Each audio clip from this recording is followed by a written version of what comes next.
AI art generation has exploded in popularity, and Stable Diffusion is one of the most talked about platforms, but most people get this wrong. They think it's just a simple image generator. The truth is, it's a powerful, open source AI model capable of creating detailed, customizable art based on text prompts. Here's how it works. You provide a text description of the image you want, and Stable Diffusion generates a high-resolution image in seconds.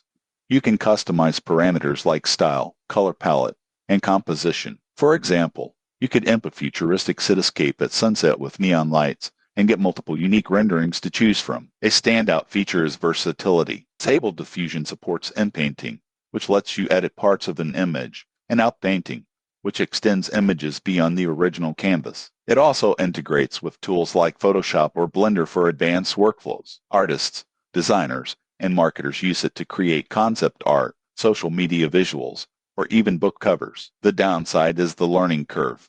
Getting high-quality results requires experimenting with prompts and settings. Running the model locally also demands a powerful computer or GPU. Free online versions exist, but they may have limits on resolution or usage. In conclusion, Stable Diffusion is an incredible tool for anyone looking to generate AI art with control and creativity. If you're willing to experiment and learn the prompts, it opens up endless possibilities for digital art and design. If this review helped you, subscribe for more honest reviews on AI tools that unleash your creativity.